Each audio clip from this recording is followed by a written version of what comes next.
and I smote my enemy upon the mountain.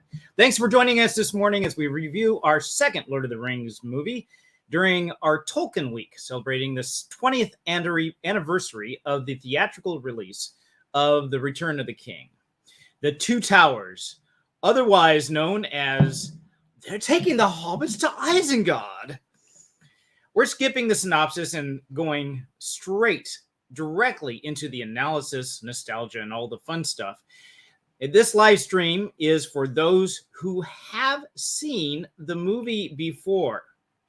So I'm going to go ahead and put up the spoiler alert. And if you haven't seen the movie before, I would suggest strongly go watch it. That's right. Watch the first one, then watch the second one. Yes. Don't just watch the second one. And even better yet, go read the books. Okay, I'm a book guy. They are on Audible. Yes, you can't drudge through it enough by just reading the book. And listen, I had to do that, to be honest. Hey, long drives, man. When I had, long that's drives. it. That's it. When I was younger, it was on tape, right? Book on tape. And to listen to the series, that's how I got through it. Because there's some stuff that's just a little bit on the slow side with all the songs and everything that's in there. And so it sounds bad as a Hobbit, though. Hobbit had a lot more songs. Yeah, it did. And they actually had that. I think the Misty Mountain one they actually had in the book. Yep. If you don't know, Tolkien's main reason, or one of his main reasons for doing the stories, is to support his languages that he created in it. The guy is a philologist, a studier of a professor of languages and medieval history. Believe it or not, I wonder how did that actually get into the story at all? Oh yeah, we'll see. Definitely. So I'm going to put up. We did another poll, and you guys, it's like you're blowing these polls out of the water. This is fantastic. We got a good response. The question was, who is your favorite human character in the Lord? I already know what the answer is. I don't even have to look at the poll. I know it's a little lopsided on this one. He's going to bulldoze everyone. Well, you know what? I thought the same thing with the Smeagol's Hobbits. going to win. He's not even human. I guess that's Smeagol's going to win. You're wrong. You're wrong. No, well, I would have guessed wrong when we had the Hobbits, because I would have said Frodo, and it was Samwise. Sam got it hands down. I'm not surprised. It was a landslide. It's what character traits he had. Yeah. Really? So, I mean, he wasn't the smartest one and he was not the most powerful. I mean, he's fighting orcs with a frying pan. But yet that's what makes him so lovable. That's what his makes dedication, him so his loyalty, the friendship that's there. Holy cow. Yeah. Hats off to him. Well, he's really got it. I'm going to pull this out even longer. I'm trying to find the button. There we go. Okay. It's a disguise to find the button. All right. So it was Aragorn that got it. Again, we're limited just to 4, so I could only put 4 up there. Aragorn got 67% of the vote. Poor Faramir only got 4. Man, he is not loved by his dad or by the public. That's right. Holy cow. No one loves the man. He is in the doghouse. He did find true love, not in this movie, but the next one. Boromir, he got number 2, and Thengel, King of Rohan, got 12. Now, I will say that in the book, Faramir gets better coverage. He's sort of like a protege of Gandalf in the books. He does a lot better. Yeah, the books do better by him. But I'm kind of surprised Boromir got as high as he did. All things considered, it might be the redemption arc, and a lot of people. We'll look at some of the comments, because I read through some of them, answered them. So the first one from Psychic, I think that's Psych. Sorry, not Psychic. Psych said it's a good movie. It's a good TV series. We're not reviewing that one. It's funny. It is funny. Haven't read the books, but Boromir wanting to use the ring for good reminds me of why we don't use evil to fight evil. That's a good point. If our intentions seem noble at the time, he was by just the thought of power, and in the end sacrificed himself willingly and gave the others a chance to escape. So he did find redemption in the end. But yeah, just the thought of power, and he was doing it for a good reason. right? I mean, he does look. You know what? We can see a lot of ourselves in him. I mean, that's probably one of the reasons it got so many votes, is because we can see the fallen nature and be like, man, you know, it's tempting to go down to their level to start using the tactics of the enemy. Yep. Next one, Helsinkian skies. This guy is actually from Finland, and I think our hours are not working out well for him to be here live, but haven't read the book, so my opinion is based on the films. I love Aragorn from the first moment you meet him. He's mysterious and cool, and we learn he's a fighter and a protector and a leader. We also see him struggling with the weight of his ancestors' past, and also he is he doesn't want to face his destiny, wrestles and overcomes it. Also, he is, and I'm looking for the more. There is no more here. I don't usually read the replies, but I'm going to go ahead and do this. We're going to spend a little more time on this. It says, our Finnish fan, you probably know this, but Finland was close to Tolkien's heart. Finnish influences on him include both the Finnish language, which he especially liked, in an epic poem, 19th century compilation of mythology and so forth. So I'm not going to read the whole thing, but basically Tolkien, there really is specifically not Swedish, but Finnish influence here. And he did finish the story. Okay, sorry. Aragorn is the man, says Isgul, the myth, the legend. Zug, the Zuggernaut. 45-33 said, Aragorn is the hero I could never be. Boromir is the man who failed utterly. I feel like there's a poem coming on here. Hey, I got a poem coming out, but that's not about this. It's about a goat. But, okay. But yes, sought and at least somewhat found redemption for his failure. I'm only human, despite the effort. Boromir is only human. So there's a good reason for Boromir. And James Witt 108 said, toss up between Aragorn and Boromir.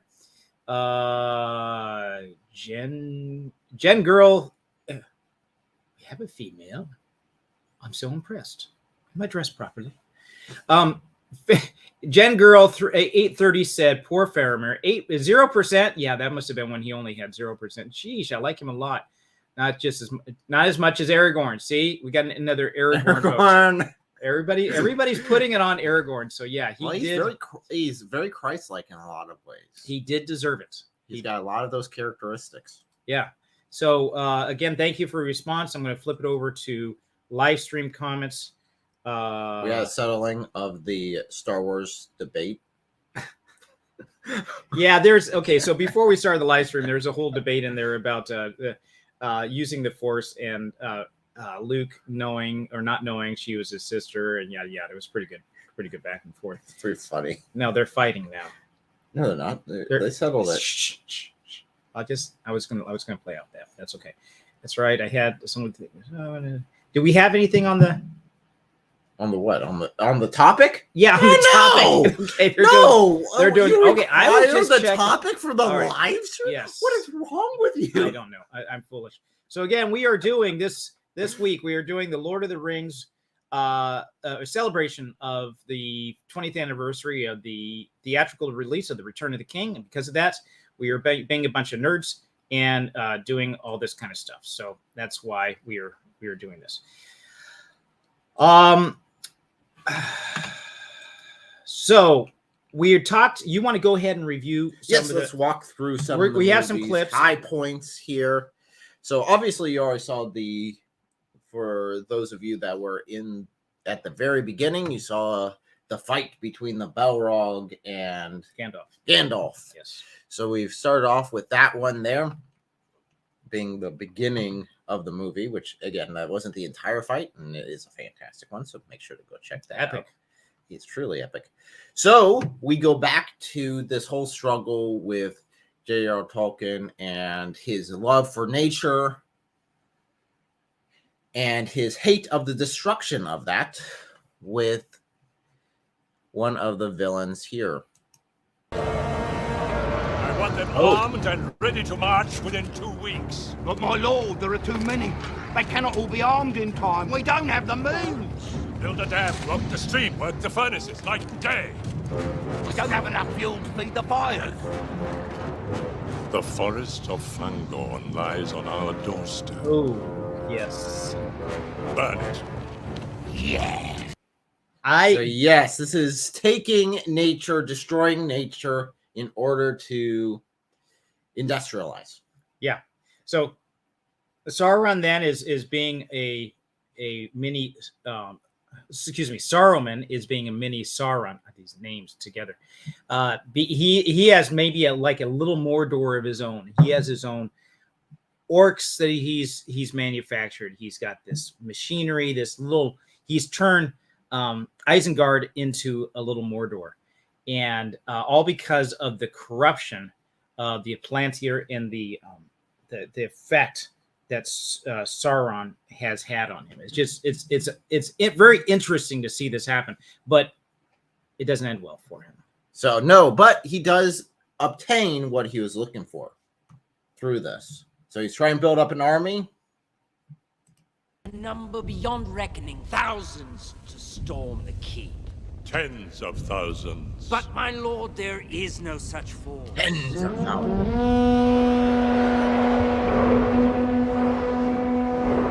You see the hills there that were decimated. It was a beautiful place. And then you got his army.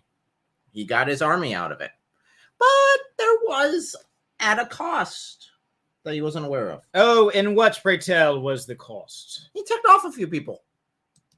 Just a couple of people. That doesn't matter. Many of One or these two, trees maybe. were my friends. Creatures I had known from nut and acorn. I'm sorry, Treebeard. They had voices of their own. Saruman. A wizard should know better.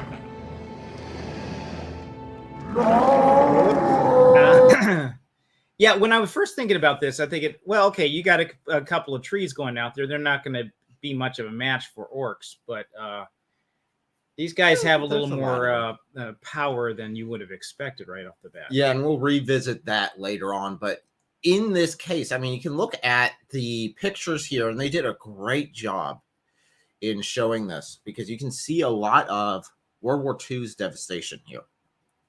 You can see a lot. I mean, seriously, World War II changed geography of Europe in a lot of ways. The level of bombardment, flattening hills. Yeah, I would say even both wars because of both wars. Yeah, there's just so much, and you can still see a lot of the devastation still to this day. Wow.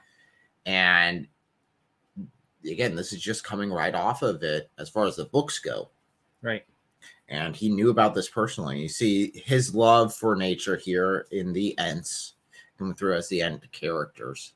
And again, the people who made this movie did such good, and it's really a credit to them of how they really pulled out what the original author wanted to show. I think so. I think they did a good job with this. Okay, what else we got here? So you got that. We continue on, and of course, while this is going on, you have the whole issue with the Fellowship of the Ring, at least with the remaining Fellowship. You talking about Frodo and Sam? No, not Frodo and Sam. Legolas, Aragorn, and Gimli going about. And yes, they are trying to help out Rohan. Yep. And they run into the scouts of Saruman.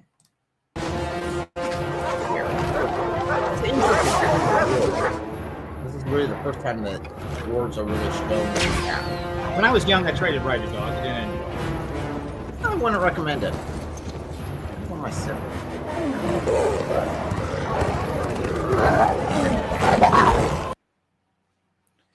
So yeah, nasty little doggies. Nasty doggies. But this leads to one of the funniest situations. I think I know where you're heading with this one. Okay. Show it. Show it. Let's go. It was good. Let's go. Let's go. I love getting it. No one counts as mine!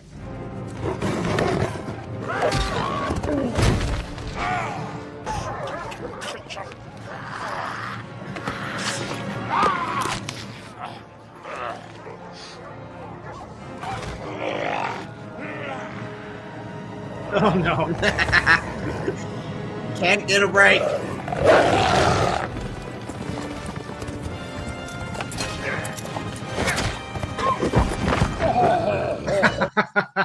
Did Aragorn even know he was under there? I don't think so. He just, oh, there's a dog. I'll just get him. Just nail the dog and Yeah. oh shoot. So yeah, this is all, and the whole back and forth they had between Gimli and Legolas with the count still only counts as one. That was not, from what I remember, it's not in the No, they did have an account like that, In but this- not in this level, not in this scene. Oh, okay. That was something that they added on. So the concept was there in the original books, but they added. I was just gonna say onto I it. don't remember it being in there, but It is, but it's just Okay. a small mention. all right. So we got a chat here. It says Sam Rogers says, I think everyone tried riding a dog when they were young. Yeah, but mine was a neighbor's dog, so I only not only had the dog after me, but I had the neighbor after me. Oh boy. Long story. That is true, though. It's kind of a thing you do. It depends on how patient the dog is, right? And it better not be a Chihuahua, because I don't think it'll. Oh, that won't go well. No. These were not Chihuahuas. No. Okay, what we got coming up next? So you got that. They entered into Helm's Deep Yep. and got into trouble. Okay. And it worked out great until they decided to blow it up. Okay.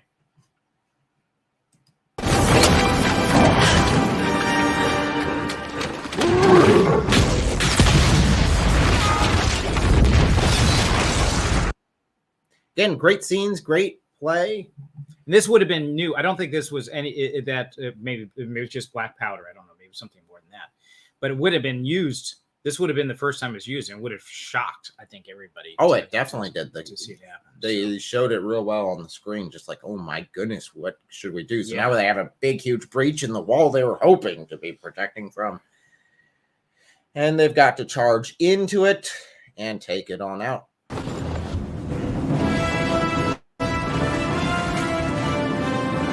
Here in the number. That's one of the things that really sets this apart.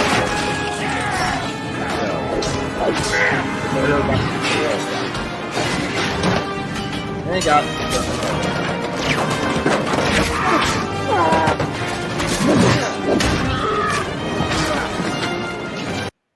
Okay. Yeah, so pretty cool with all the fight scenes. Again, this is something that would have been more you can show in a movie, and it's really hard to write a fight scene in a book and to keep you going, because the visuals are so much like this, filled with emotion, and it's I think it's difficult to write. I think he did a good job on it. Yeah. Here. Hey. I was on skateboard. Yeah, and he did.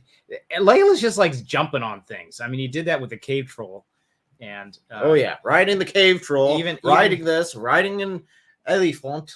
Yes. Well, no, we're not there yet, but yes, he will. He does all this, and in The Hobbit, he was doing this too. He was jumping on anything. It's like the guy, I think, weighs like 5 pounds or something. Well, he was walking on top of snow, so He was. that. He was. Okay, what else we got here? That was So Helm's Deep. That was Helm's Deep, and then we have very close to this, right? Of course, Saruman empties out his entire forces to go destroy mankind, and that is when everything comes to bite him in the butt. Yes. Yeah, unexpected. With the Ents stepping in, and they're pretty I would not have expected the animation here on top. And yeah, this is a I think that's like giant command. You have a vulnerability. Fire. Yeah, it doesn't show the fire there. The one guy getting caught on fire, but that they do have that one vulnerability. And then they release the river, and it floods everything, and Yes. Saruman gets absolutely demolished. Right. Overnight, everything gets torn down by nature, coming back and kicking. Right. But And it was unexpected. So there's a real hubris with our technology. And I'm an electrical engineer. programmer, and so I very much am steeped into technology. Love it. It's great stuff. Love working with it. But we can really have think of ourselves as being so great and so advanced with it that we just trample over quite a few other things. Here's an example where it comes back and says nature's going to kick you in the butt, and in unexpected ways. And I think it's true in real life. So flashing back to Helm's Deep, they had retreated into their main sanctuary, but Gandalf, being the individual that he is and with the nature that he is, which we will cover later on, told Aragorn a couple of things.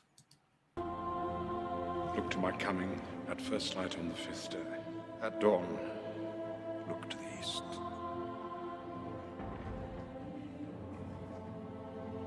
Yes.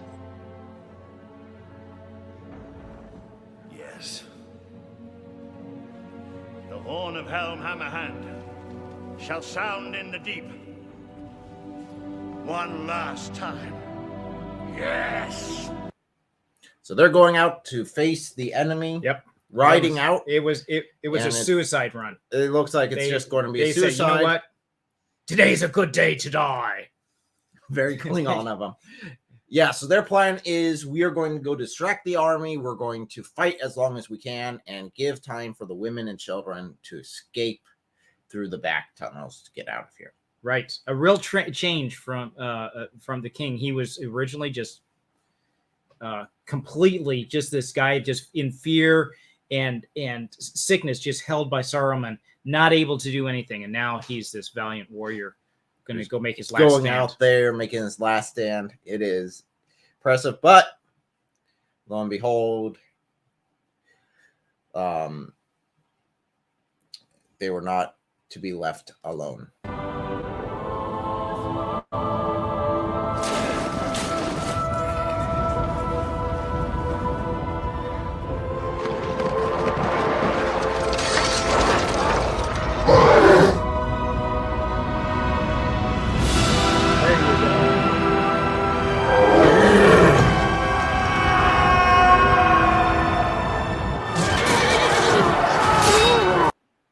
Yes, absolutely fantastic. Yes, look to the east on the dawn of the 5th day.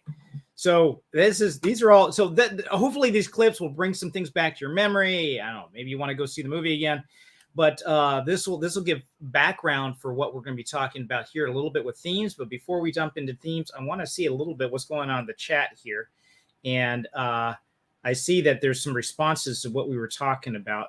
Rip Grant. We're talking about X Games. Some of the guys X Games. And then Rick Grant. I was talking about surfboarding. Okay. Okay. Legolas. Okay, yes. And how agile wood elves were, yes. And then we have everything's going digital these days, including money. Yeah, I'm not sure if that's going to be a good thing. What happens when there's no electricity? Good point. Up a creek without a paddle. Would be the old phrase. Yeah. It might be good to understand how the Amish live, because we may be joining them soon.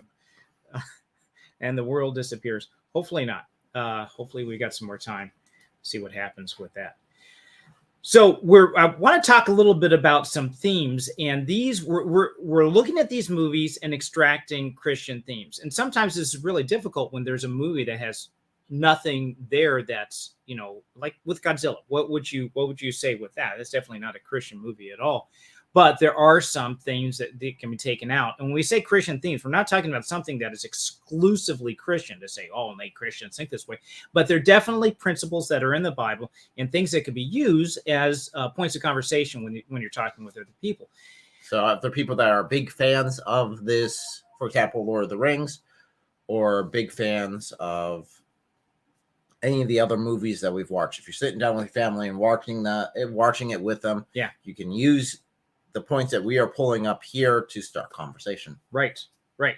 And what's different about this movie, though, is that it's not specifically a Christian movie, although there's the Christianity is such a foundation in it that there are some things that you can pull out that would make it a little bit different. And there's at least one thing that we're going to see in this. So we're talking about Gandalf's gospel. Not that really Gandalf's out there, it's not preaching or anything like that. But there's something in there, some characteristics that we're going to pull out.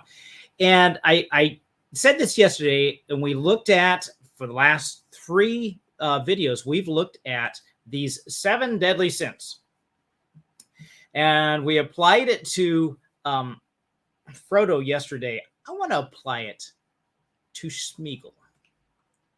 Smeagol today. And you know what? Let's do Gollum. Gollum. Okay. Yeah, we'll do Gollum because we're going to go totally the opposite direction.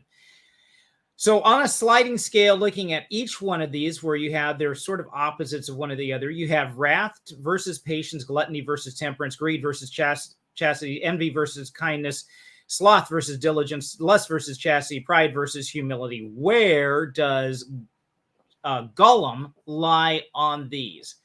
Is he wrathful or is he patient? Wrathful. Wrathful. Maybe he's a little bit patient in taking that he knows what's going to happen to the hobbitses when he brings them. So he can be patient, but he's very quick to wrath. Yes. Oh man, snaps, right? Glutton. Is he gluttonous or temperance? You might say that he is. Why would you? He's not fat. There's different types of gluttony. So there's different types of gluttony. Gluttony being excessive or rapacious desire or pursuit of material possessions. And we can say there's one possession that he wanted above all his precious. Sloth versus diligence. Where is he? You meant greed versus charity, right? Greed versus charity. Sorry. Very greedy. Very greedy. Very greedy. Not very charitable. Not at all. Nope. Doesn't want to hand anything out at all. Envy versus kindness. Okay. Not even envious. Close. He's all the way 100% on envious. Anybody has that ring, he is all over them, physically speaking. Sloth versus diligence. Now, this is where I'd say that he's pretty diligent. Yes, he is. Very diligent. If it's on that one mind, or if it has something to do with fish, slimy fish, that he can eat them raw and wriggling, yes, he's definitely. He's willing to do the work. He is. Lust versus chastity. Uncontrolled desire. Now, lust not just being sexual, but an uncontrolled desire. Absolutely lustful. Pride, believing that one is essentially better than others. Absolutely. You would say so? How would you say that? He's the one that should have the one ring. He's the only one that deserves it. What is it really so much a deserving or just so? I think it's just such an over-consuming desire. I would say I think it. I don't think he has any humility. No, he doesn't show any of that. And I'm not even sure if he has pride. It's the greed and the lust. So maybe it's neutral here. Yeah, I think the other emotions are just the emotions are so overwhelming. It just plants us right in the ground. Okay, so I want to switch over to see if we have comments on that, because I'm sure that somebody, I may be wrong. Gollum is, there we go. Gollum is the anti-Sam. Oh, yeah. In a lot of ways, yes. That's a good point. Yeah. A lot of those points are on the opposite scale. Yep. Yeah, that was okay, dude. You get like the super prize for that one. Since Tolkien loved Jesus, it has effect on life and things he produced, even though the Christian themes aren't overt and nothing. Yes, and this is something as an author I struggle with. How much do you put that in there without being preachy? Just let the story tell itself. And I'm siding with that more than others, even though people have accused me of saying you're wasting your opportunity. Well, maybe, I don't know, but I'm still going to do it. Okay, so the role of Providence. We talked a little bit about this before. This is another theme that comes out. And this is something you see specifically in this movie. You will see it maybe in Star Wars, to say the Force has a will of its own or something. But there's something different between a mindless force and a person behind the scenes, God, who has personality, motive, and even emotions behind everything. So there's a difference here. In the Two Towers, we cannot forget the role of Providence with Merry and Pippin. They're being dragged away by orcs to Fangorn. It's as if Providence needed them to convince Treebeard and the other Ents to attack Saruman as soon as possible. If Merry and Pippin went on a leisurely hobbit walk all the way to the forest, it might have taken months or years with lots of stops and breaks for second breakfasts. So now you could say that an author could just this is just author's privilege. Tolkien could just say, "Oh, I just need to get them from point A to point B to make the plot work." But if he's just doing it for the sake of plot, he could have shifted the timetable. And if you wanted to do that, instead he shows us how a wretchedly horrible experience like being abducted by Uruk-hai and almost eaten by them, man flesh, eaten by them can be the work of God. And even though we don't know it at the time, the wretched, horrible experience we're going through may be right where we need to be, and we may not even know it until the end, or may not know it at all. Providence, then, is Tolkien's ever-present good. When the hobbits ask Treebeard whose side he's on, he answers, "Sides? I'm on no one's side because no one is my side. No one cares for the forest anymore." The role of Providence, I don't know much about hobbits. Thing. What's that? Hobbits definitely don't care about the forest. But... Yeah, that's true, but they're really not big on the scale of, and they're not big on any scale. That's one thing we're going to talk about tomorrow, the role of the small. But yes, even looking at that is a great example of Providence, definitely with the will of God being in this, because Merry and Pippin, yeah, they're being flung around, they're being thrown into a situation, but at the same time, they still have to be aware, they still have to think. If it wasn't for their quick thinking, the Ents originally decided, hey, we're not going to deal with this.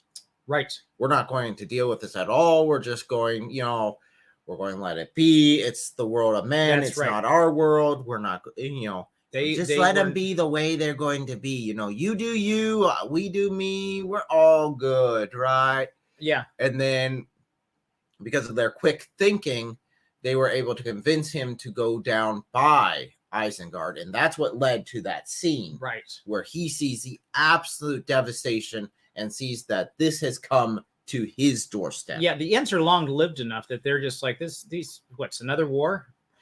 Why? We've seen like thousands of them. So why would we be involved? Why does that make a difference to us? Well, it did make a difference to us. So the whole kidnapping thing that we have going on with the hobbits taken by the orcs, brought in that very quick, quick. Uruk-hai, but yes. Uruk-hai. Well, they're orcs. They're a different breed. I know. They're a type of orc. So taken that way so fast that even, too fast for dwarves, very good in a sprint, can get, and then convincing these guys that they need to be involved. And then we can see the kind of devastation that the Ents can bring. Basically, devastation. Absolute. Basically won the battle. Yep. Tick them off. If it had not been for those two little hobbits taken back that direction, that would have done that. And they even have a huge impact on the the aftermath of the Battle of Helm's Deep. At least the Force does. It feels very realistic, using horrible events to accomplish necessary good with the perfect timing. Yeah, but you have to be.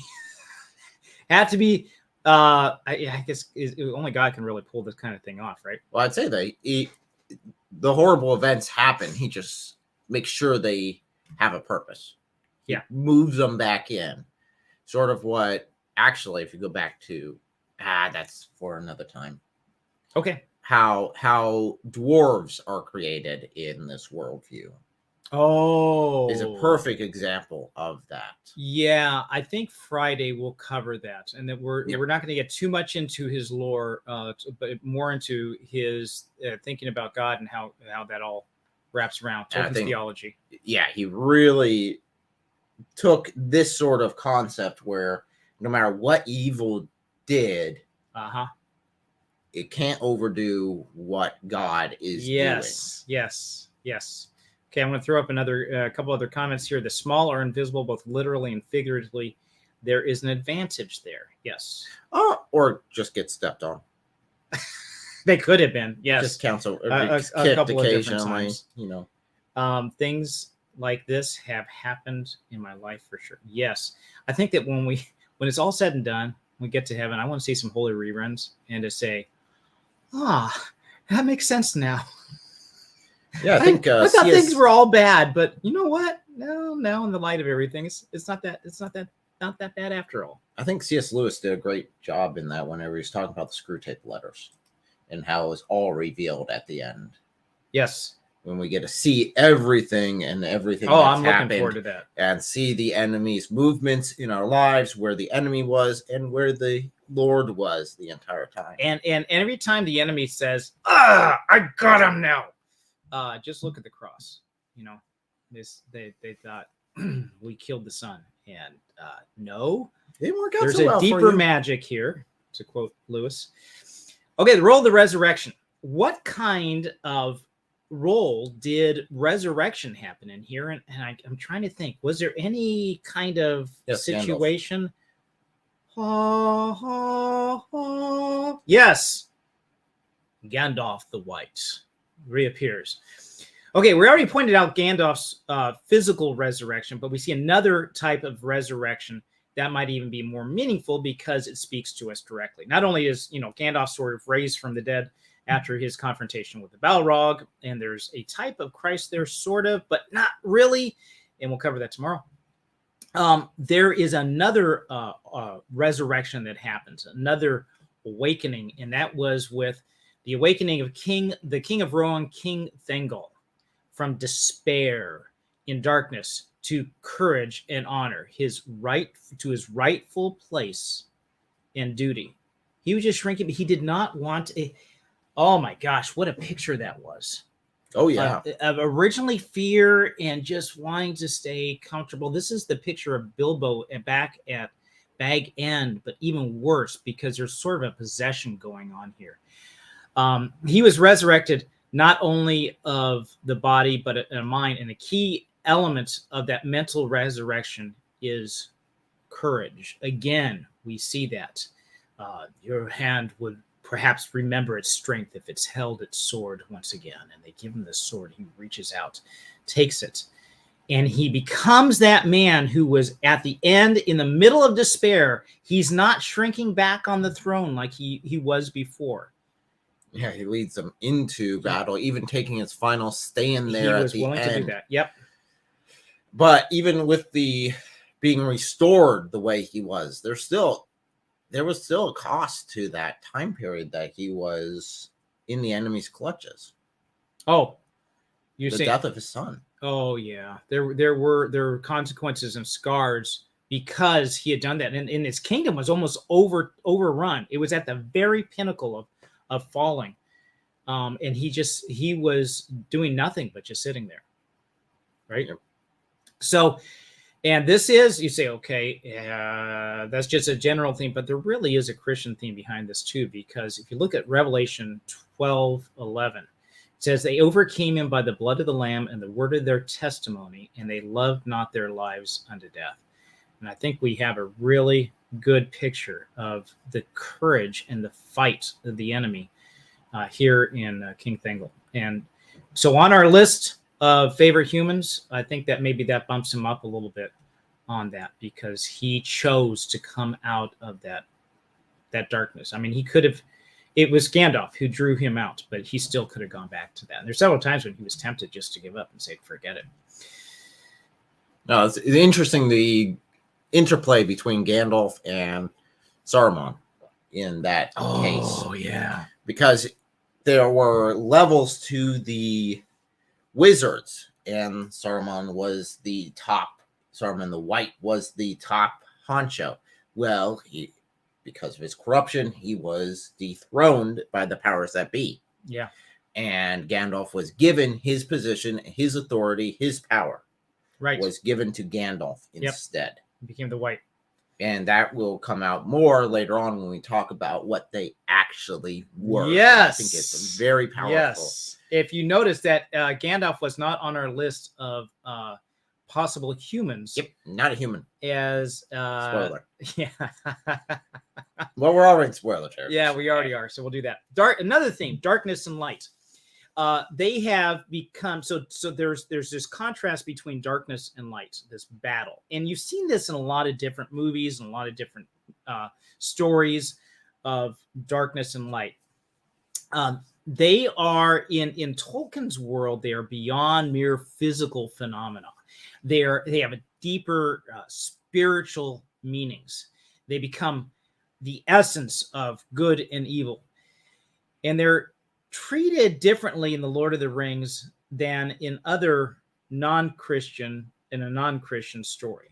Light is not just the opposite of darkness. It's like you see in Star Wars. Star Wars has the good side, the light side, and the dark side of the Force, and they're sort of just balanced. They're just one or the other, yin yang type of thing. You can't have light without darkness. And that is not the case here. And it's not the case in Christianity. You can have light without the darkness. You do not need darkness to have light. In fact, you can see that even in our world itself, where darkness is the absence of something. Right. Absence of light. Light is not the absence of darkness. Light is independent of darkness. Right.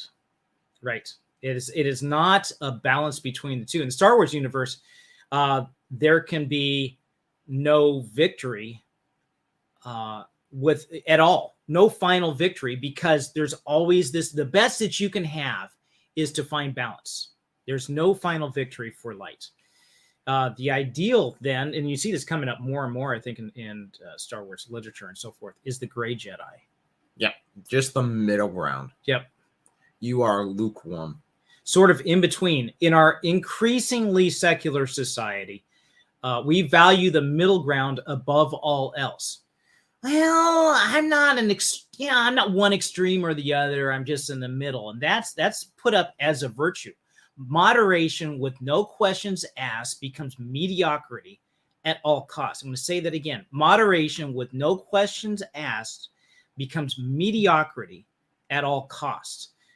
Not so in Christian thought, and not so in the writings of J.R.R. Tolkien. Light has an inherent advantage over darkness. No matter how dark it gets, there is light. And you see that in several places. I'm going to jump ahead to the next book where they're in Mordor and they see the light. Samwise sees the light, that one star before the clouds take it in. And Frodo holds up the vial of light to ward off Shelob. There's all sorts of cases where you see this happening. Is this what you're talking about? No, go ahead. Okay. So darkness, you don't when you come into a room and turn on the light, darkness recedes into shadow. You don't come in the room and turn on the dark. Nope. Like I said, it's not its own entity. It's the absence. Right. Light doesn't pull back with when you have a shadow. It doesn't retreat from it. So there's a lot of layers of being called the light of the world. Right. And you can see that a lot in scripture. So I'm going to flip it back over to see what we have for comments here. Sorry, I just have to read through this a little bit. I'm going to, by faith, throw this up here without reading first. Small invisible. Okay, we got that. We got this. Things have happened. Okay, we got that. Yep. Sorry, I'm repeating a little bit. Remember the scene that I was so mad that they stopped the king from killing Grima Worms. Oh, yeah. Yeah, it's like, are you sure you want to let this guy? Yeah. Now, he still had a purpose to fulfill. He did a lot of damage until that purpose was fulfilled, though. And there was a scene that was cut at the end that in the book, he did have a purpose. Well, even then, he still did it in the movie as killing. They just did it differently in the movie. The results of Wormtongue and of Saruman were the same, right? In the book as it is in the. He was the one who actually killed Saruman, which is just desserts for that. And he did do that in the movie as well. Yeah, you can almost look at like with when Elrond and oh gosh, who was the guy who got the ring in the beginning?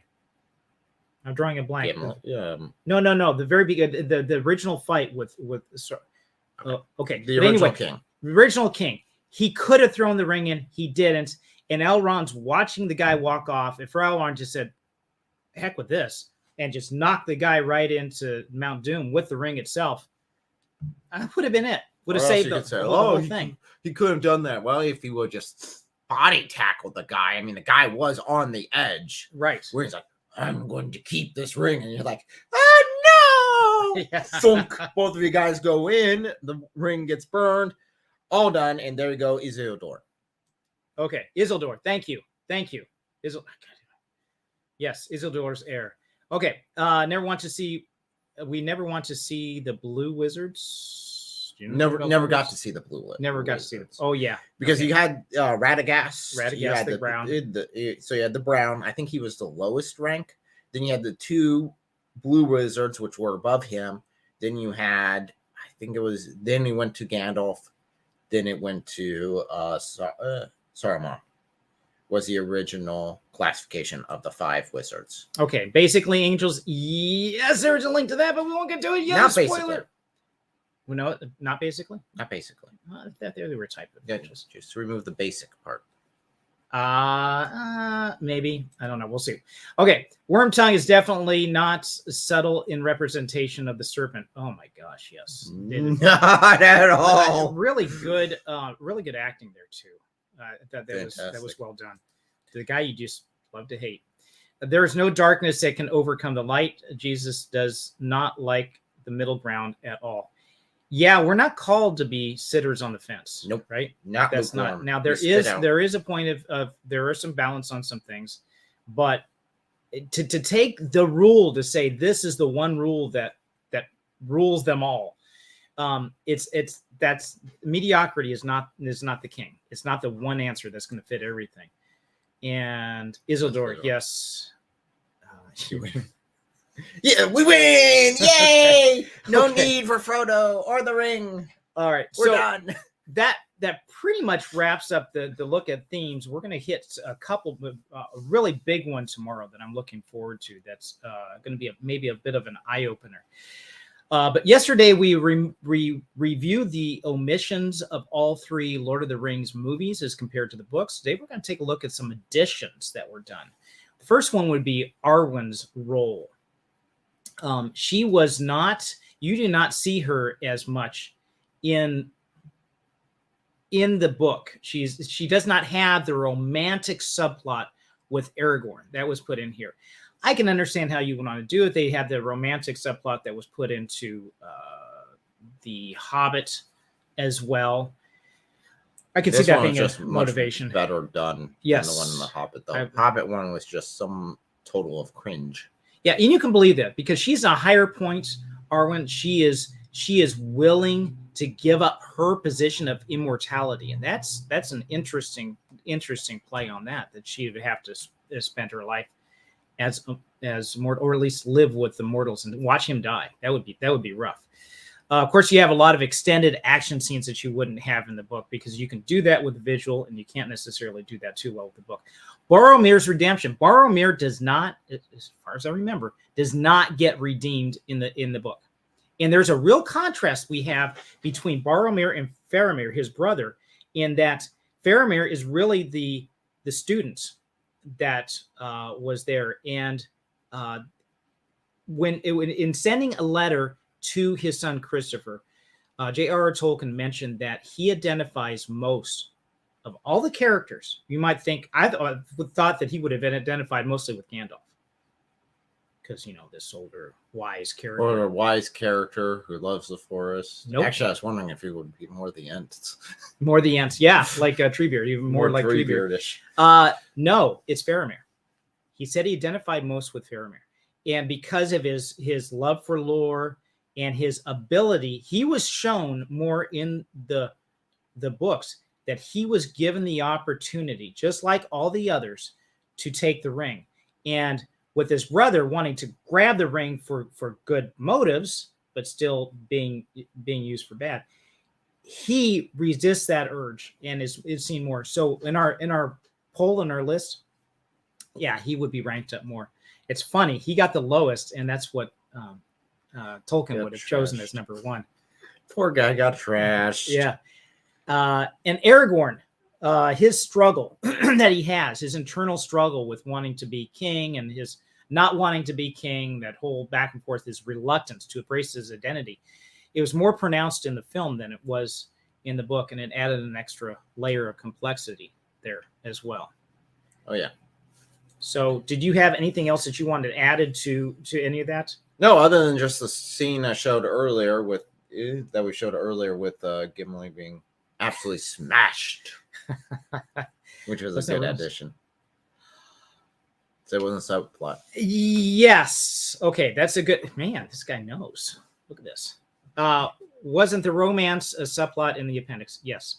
So in the appendix, yes. So yeah, and it's not to say that the stuff that Peter Jackson pulled out and put into the movie, even though it's not strictly in the book necessarily, some of this stuff might have been the Silmarillion, it might have been another lore that he was able to pull out. So it's not that he's just pulling it out of thin air. And I think he did a great job on it and keeping with the same style. Because you gotta, whenever you're transferring it over, some things work well in book that don't work well in movie. Right. And there's some things in movies that don't work well in books. Again, I think that they did a great job in pulling out the intent of the author in this. I mean, I think if J.R.R. Tolkien would have seen this firsthand, I think he would have been pleased with the actual movie. He probably have nitpicks. Right. I'm not sure. Right. As an author, would you have nitpicks? Yeah. You know, when you write a book, you look back at it and it's like it's never finished. There's always tweaks you want to do, always changes you want to add. You have second thoughts. Even after it's published, you look back and say, oh, I should have done this. You're better off to just walk away and forget about it. Trivia. We want to look at some of the trivia that's in the movie. And some of this stuff was pretty interesting. We're going to take a look at these guys. They couldn't recruit enough of the 6-foot height range of extras to fill the Uruk-hai. So men from 5 foot high were cast as well. They were affectionately known as the Uruk-lo. Seriously. Serious? Well, I wouldn't put it past them. Yeah. So, okay. So a little bit of casting humor here, but not as funny. And that is with the scene that happens when the three finally catch up with Uruk-hai and they get to the pyre that is burned there. This is with Aragorn, Gimli, and Legolas. When they get to the scene and Aragorn is just furious that they went all this way and the hobbits are lost. Not so much that they spent the time doing it, but the hobbits died, and he really loved these guys. I mean, Merry and Pippin were gone. The orcs had taken them, and the riders of Rohan had killed them all, and it was terrible. So you have this scene where he comes up. Viggo Mortensen, who plays Aragorn, broke 2 toes while kicking the steel helmet by the orc pilot. And that take is the one that appears in the final cut. Director Peter Jackson said that he was really so impressed with the shout of pain that came from Viggo. Broke his foot. That he used that as this is Aragorn's cry for the hobbits. No, that was the cry. Not really. Shoot! I just broke my and foot. He played through. He played as a great actor. He played through the scene.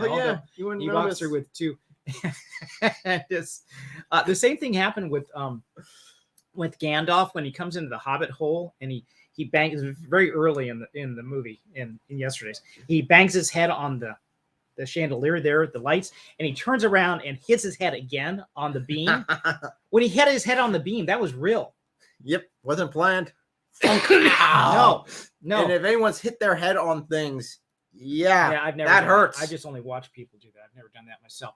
10,000 Uruk-hai battle chants for the Helm's Deep battle sequence were provided by a stadium of 25,000 cricket fans who chanted their war chants and spelled out on Diamond Vision screen with Peter Jackson leading the crowd. Proof positive that cricket fans can be quite vicious and brutal. Very much so. So, yeah. So we have coming up. Do you have any final comments? Nope. Okay. No. I love the fact he broke his toes on that. Oh man, and the cry was real. It was real. Oh, It was the real. toes. If you like this material, please let us know and share it and subscribe. The subscriptions really make a difference in sharing and liking and all that kind of stuff. It really does make a difference. We have coming up tomorrow The Return of the King, followed by Friday the theology of J.R.R. Tolkien. I look forward to that because we will be diving deep into that and addressing that. It'll be fun. There's a lot to pull out. Yes, there is. And again, thank you for all your input. It's been fantastic. We'll do another poll and we'll share that tomorrow. Until then, I'll try not to cough and we'll see you later.